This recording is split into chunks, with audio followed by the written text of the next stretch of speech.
ہمارے درمیان جو ہمارے آج کے مہمان خصوصی ہیں محترم ڈاکٹر سردار محمد ادریس خان صاحب، آپ انہیں کیئر نیوز پہ بھی دیکھتے رہے ہیں، ڈاکٹر آن لائن کے ہمارے اینکر پرسن بھی ہیں، ڈائریکٹر بھی ہیں کیئر نیوز کی۔ میں انہیں درخواست کروں گا کہ وہ آئیں اور اپنے مخصوص انداز میں استحکام پاکستان کے حوالے سے قرارداد جو پیش کی اس پہ تھوڑا روشنی ڈالیں۔ ڈاکٹر محمد ادریس خان صاحب۔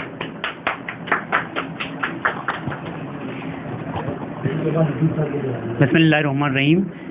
میں انتہائی مشکور ہوں جناب خالد نور بھائی کا کہ انہوں نے آج اس عظیم موقع کے اوپر، یہ وہ دن ہے کہ جس دن قرارداد پاکستان پاس ہوئی، قرارداد پاکستان قائد اعظم حضرت محمد علی جناح رحمۃ اللہ علیہ کے قیادت میں، اور وہ ویژن جو حضرت علامہ اقبال نے پیش کیا تھا، اس ویژن کو تکمیل پر جانے کے لیے ہمارے بزرگوں نے دیکھے آج بھی ہمارے اس وطن عزیز کے اندر ایسے لوگ موجود ہیں، ایسے ملک دشمن لوگ موجود ہیں جو کبھی امن کی آشائیں چلاتے ہیں اور کبھی کیا کیا کرتے ہیں، کبھی کیا کیا ڈرامے کرتے ہیں۔ لیکن ہمارے علماء کرام کو 19 سینچری میں یہ ادراک ہو گیا تھا کہ ہم اس ملک کے اندر یعنی ہندوستان کے اندر جو اس وقت آزادی کی تحریک چل رہی تھی، حالانکہ حضرت قائد اعظم رحمۃ اللہ علیہ شروع کے اندر وہ بھی اس چیز کے حامی تھے کہ ہم انگریزوں سے آزادی حاصل کریں اور مل کے رہیں، لیکن جب انہوں نے دیکھا کہ جو ہندو بنیاں ہے اس کے اندر ایک تعصب کی فضا ہے، ان کے اندر تعصب موجود ہے جو کبھی ختم نہیں ہو سکتا، حتیٰ کہ ایک وقت ایسا آیا کہ وہ دل برداشتہ ہو کر یہاں سے چلے گئے، لیکن اللہ پاک نے ان سے کام لینا تھا، کیونکہ یہ جو وطن عزیز بنا ہے اور اس وقت بھی ملک کے بہت سارے دشمن ہمارے اس ملک کو توڑنے کی باتیں کرتے ہیں اور ایسے خواب دیکھتے ہیں، لیکن انشاءاللہ ہمارا وطن عزیز جو ہے وہ ایسے محفوظ ہاتھوں میں ہے کہ جو انشاءاللہ تا قیامت رہے گا، اس کے اندر اضافہ ہوگا اور انشاءاللہ کمی نہیں ہوگی۔ اور یہاں پہ میں ایک بات اس وساطت سے میں ٹائم لوں گا خالد نور بھائی، اور میں یہ عرض کرتا چلوں کہ مسلمانوں کو ہمیشہ مسلمانوں کی سنہری تاریخ رہی ہے 1000 سال کی۔ 1000 سال کے بعد کیا ہوتا ہے وہ دیکھتے ہیں، حالانکہ سازشیں اسلام کے خلاف جب نبی کریم صلی اللہ علیہ وسلم کا ظہور ہوا تھا، جب انہوں نے اسلام کا اعلان کیا تھا، جب مدینہ کے اندر ایک ریاست کا ابتدا ہوئی تھی، اس وقت سے اہل یہود نے اسلام کو مٹانے کے لیے اپنی سازشیں شروع کر دی تھی، اور اس دور میں کچھ ایسے چیزیں بنائی گئیں اور جو یہودیوں کی سازشیں تھیں جو آج تک ہمارے ساتھ چل رہی ہیں۔ اس کے بعد آگے چل کے کیا ہوا، اب ٹیپو سلطان کو دیکھ لیں یا سلطنت عثمانیہ کو دیکھ لیں، سلطنت عثمانیہ نے بھی ایک بہت بڑا عروج پکڑا، لیکن اس کے بعد کیا ہوا کہ مسلمانوں کو ہمیشہ غداروں سے مروایا گیا ہے، اور اس کے بعد پاکستان بنا۔ پاکستان کے اندر سے ہماری بدقسمتی یہ ہوئی کہ قائد اعظم رحمۃ اللہ علیہ پاکستان بننے کے صرف 1 سال کے بعد اس دنیا سے چلے گئے۔ ان کے جانے کے بعد بدقسمتی سے ہمارے اوپر ایسے حکمران مسلط ہوئے کہ جنہوں نے جو اس ملک کے لیے ہمدردیاں نہیں رکھتے تھے، انہوں نے کیا کیا، ایک وقت ایسا آیا کہ اس ملک کو 2 لخت ہونا پڑا۔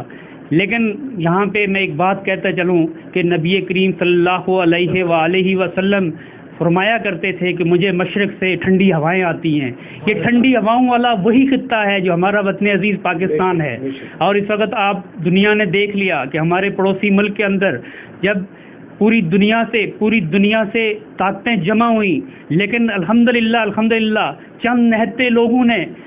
اللہ کے اوپر جو ان کا اعتماد تھا، جو یقین تھا، اس عقل یقین کے ساتھ مقابلہ کیا اور پوری دنیا کو شکست فاش ہوئی۔ ایک نہیں بلکہ 2 سپر پاوروں کو وہاں پہ شکست ہوئی، اور آج اگر ہمارے وطن کے اندر بھی اس طرح کی سازشیں، اب آپ دیکھیں کہ 40 سال کے بعد پاکستان کے اندر ایک بہت بڑا ایونٹ ہوا ہے، اور وہ ایونٹ ایسا ہوا کہ جس نے امت مسلمہ کو سر فخر سے بلند کر دیا ہے کہ ہمارے حکمران ہمارے اندر رہتے ہوئے، کیونکہ آپ لوگ سمجھتے ہیں، اس وقت پوری پاکستانی قوم بھی سمجھتی ہے اور باشعور پڑھے لکھے لوگ سمجھتے ہیں کہ ہمارے ملک کے اندر ایسی جھونکیں موجود ہیں جو ہمارے اوپر حکمرانی بھی کرتے رہے ہیں اور ہمارے وسائل کو لوٹتے بھی رہے ہیں، اور ہمارے وسائل یہاں سے لوٹ کے بیرون ملک بھی بیچتے رہے ہیں، اور انہی کے یہ لوگ اہلِ کار ہیں جن کے بینکوں میں انہوں نے پیسے رکھے ہوئے ہیں۔ آج میں انتہائی افسوس کے ساتھ کہتا ہوں کہ جب OIC کا اجلاس اسلام آباد میں ہونے جا رہا تھا تو وہاں کشمیری مبصرین کو بھی شرکت کی دعوت دی گئی، اور وہاں پہ انڈیا سے ایک بیان آتا ہے کہ یہ جو ہے نا ہم نہیں انہیں دیں گے، اس کانفرنس کو کامیاب نہیں ہونے دیں گے۔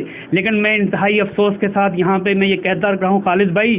کہ وہ بھٹو جس بھٹو نے اسلامی سربراہی کانفرنس پاکستان میں کروائی تھی، اس کی نسل کے نام لیوا لوگوں میں سے کچھ لوگوں نے اٹھ کے کہا کہ اس کانفرنس کو ہم پاکستان میں نہیں ہونے دیں گے۔ یہ کتنی بڑی ستم ظریفی ہے، یہ کتنی بڑی بدقسمتی ہے کہ ہماری قوم کے ایسے بھی لیڈر ہیں اور ہماری قوم کے ایسے بھی لوگ ان کے پیچھے چلنے والے لوگ ہیں۔ انشاءاللہ ایسے لوگ کبھی کامیاب نہیں ہوں گے۔ اور یہ تاریخ، یہ یاد رکھیے گا، یہ وہ وقت ہے کہ اس وقت اگر ہم نے اس موقع کو کھو دیا جو ہم اس وقت لے کے چل رہے ہیں، جو اس وقت ویژن پاکستان کی آرمی اور پاکستان کے ادارے، اس وطن عزیز کے اندر کیا کچھ نہیں ہو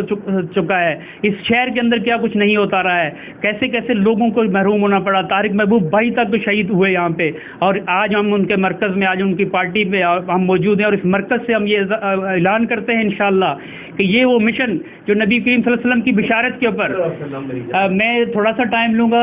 خالد بھائی، میں ایک چھوٹا سا واقعہ شیئر کرنا چاہتا ہوں کہ میں تھوڑا عرصہ پہلے ایک علاقے میں گیا، بلوچستان کے ایک علاقے میں گیا، تو وہاں پہ مجھے ایک روحانی بزرگ ایک ہستی ملی، تو انہوں نے مجھے کہا، انہوں نے کہا کہ اس پورے علاقے میں میرے علاوہ کوئی پاکستان کا حمایتی نہیں ہے۔ تو میں نے بولا کہ آپ کیوں حمایتی ہیں؟ تو انہوں نے کہا کہ میں نے خان آف قلات کی کچھ یادداشتیں پڑھی تھی۔ بولا خان آف قلات لکھتے ہیں کہ خان آف قلات قائد اعظم صاحب ان کے لیگل ایڈوائزر ہوا کرتے تھے پاکستان بننے سے پہلے ان کی ریاست کے۔ تو کہتے ہیں جب پاکستان بنا تو قائد اعظم صاحب نے مجھے بلایا، میں کراچی ان کے پاس گیا تو انہوں نے مجھے کہا کہ خان صاحب آپ اعلان کریں۔ تو بولا میں فیصلہ کر کے آیا، لیکن میں نے ان کو کہا کہ میں جا کر اپنے عمائدین سے مشورہ کروں گا اور اس کے بعد میں اعلان کروں گا کہ مجھے وطن عزیز پاکستان ملک میں شامل ہونا ہے یا نہیں ہونا ہے۔ کہہ رہے ہیں میں واپس گیا وہاں پہ، اور جا کر جب عمائدین سے مشورہ کیا تو عمائدین نے کہا کہ خان تم یہ کیا کر رہے ہو، تم اپنی ریاست کا اپنا تشخص ختم کر رہے ہو۔ تو بولا میں کچھ تذبذب میں آیا، تو میں رات کو جب سویا تو خواب میں نبی پاک تشریف لائے، تو بولا نبی پاک جب تشریف لائے آ کے کہتے ہیں خان تم میرے ملک میں شامل نہیں ہو رہے ہو۔ تو آج اس ملک کو توڑنے کی باتیں ہو رہی ہیں۔ انشاءاللہ یہ لوگ کبھی کامیاب نہیں ہوں گے۔ یہ پاکستان بڑھے گا، ترقی کرے گا، پھلے پھولے گا، اور انشاءاللہ ہماری نسلیں اس کو آباد و شاد دیکھیں گی۔ میں اسی پہ آپ سے اجازت چاہتا ہوں۔ بہت شکریہ، میں نے تھوڑا ٹائم لے لیا زیادہ۔ Thank you.